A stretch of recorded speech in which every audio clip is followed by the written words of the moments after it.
They speak, speak, speak, mummed, and no one hears them. Long speeches, polished arguments, moving sentences, all for nothing. Because respect does not spring from words. It precedes language. The world is deaf to the weak, and I tell you, whoever needs to justify themselves with words has already lost. The body speaks first. Posture, gaze, rhythm, these are the true orators of the soul. The man who masters his own body has said everything even before opening his mouth. And if your mouth speaks more than your body commands, you are a beggar even if you quote Aristotle. We live in an age of powerless verbosity. They believe that being heard is a matter of vocabulary. Foolishness. A dog feels fear without understanding language. A man does too.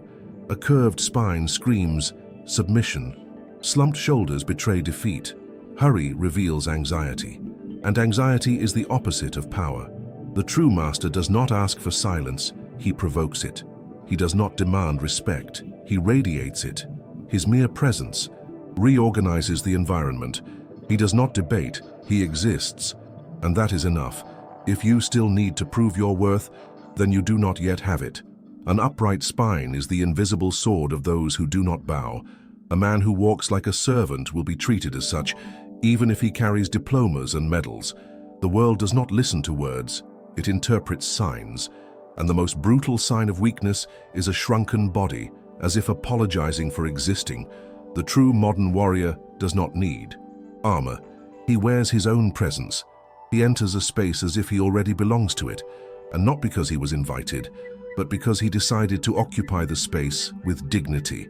Posture is proclamation of value, and the eyes, the eyes, they are spiritual spears. A steady gaze does not attack, it dominates. No aggression is needed, stability suffices. He who holds his gaze without wavering, without apologizing, communicates something no word can reach. I am here, whole. But the one who looks away, who blinks too much, who lowers the eyes, betrays himself. He reveals himself as prey before the predator. No technique can save a broken gaze, because the pupil is the mirror of inner chaos or order, and the world, even when irrational, immediately recognizes who is master of himself and who still trembles inside. Haste betrays weakness. The hurried is a slave of time, a servant of anxiety, the desperate who tries to catch what he believes he is losing. But the master, the master, dictates the pace.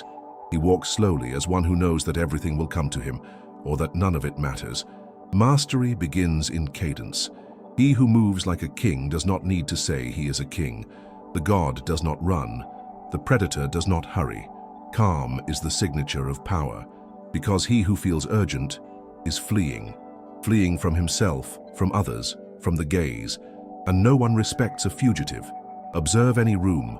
Whoever moves quickly, gestures excessively, quickens their steps, is screaming with the body, please see me, accept me. Meanwhile, the one who moves with firm slowness, who chooses each gesture as if writing with the body, that one commands without needing applause, because his body has already sent the most powerful message, I do not need you. And that kind of message silences crowds.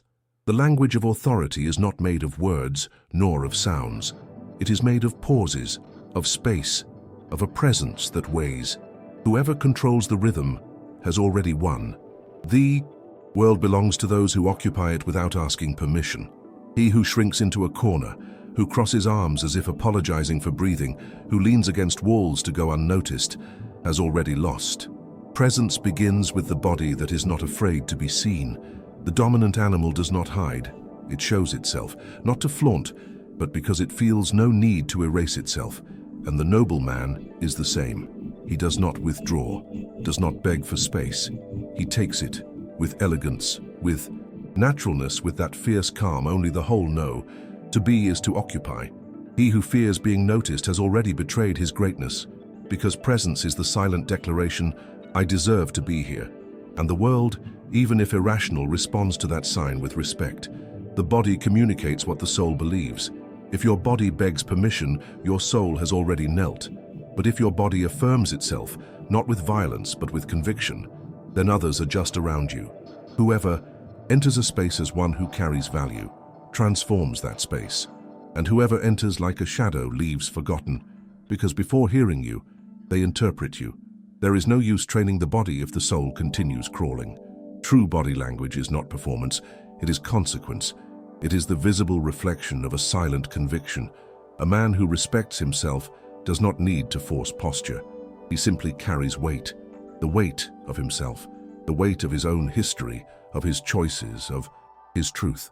And that weight is perceived even if no one can explain why. Because respect is not imposed with shouts nor poses. It springs from the energy of someone who knows who they are.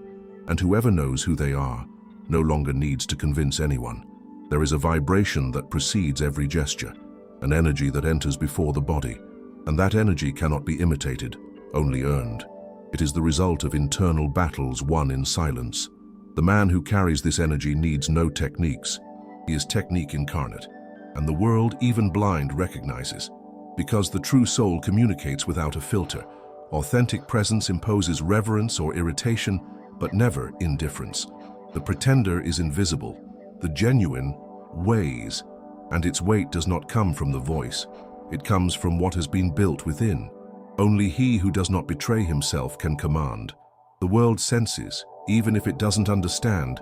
The incoherent man exhales weakness.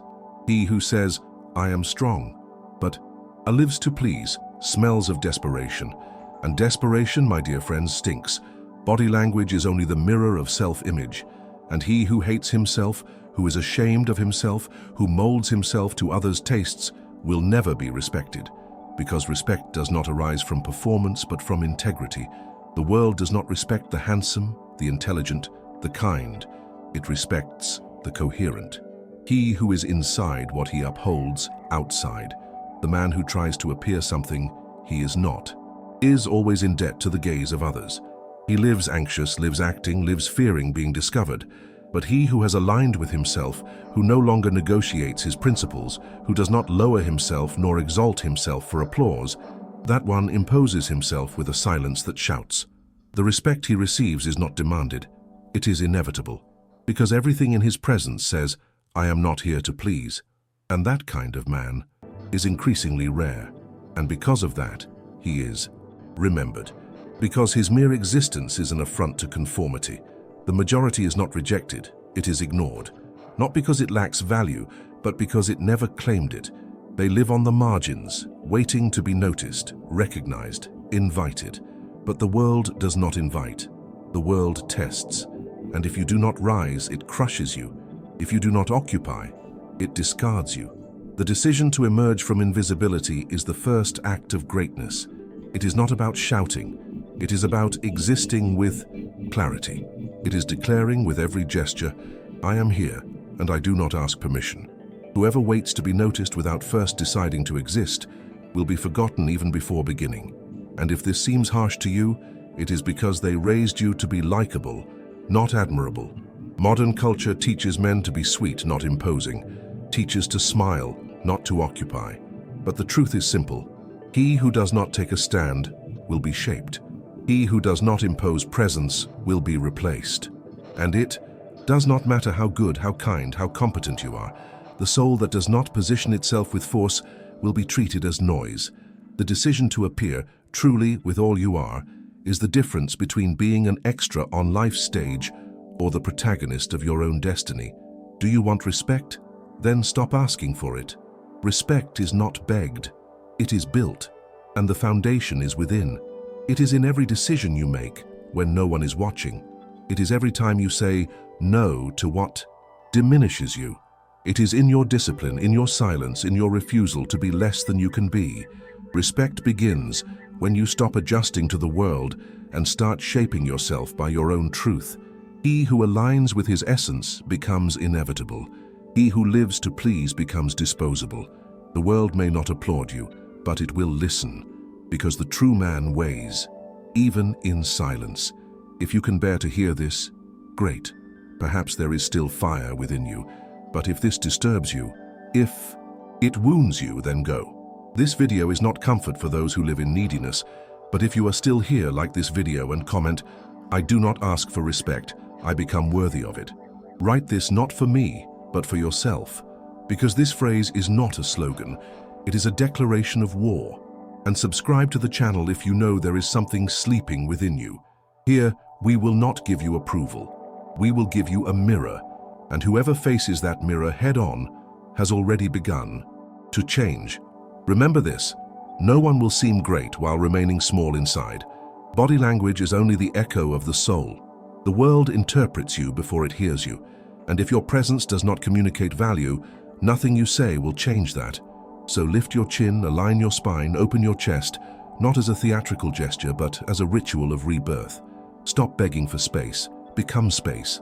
Stop asking for light, become fire. The weak perform, the strong simply exist. And when they pass, by even cowards avert their gaze, because truth carries a weight that offends those who live too lightly.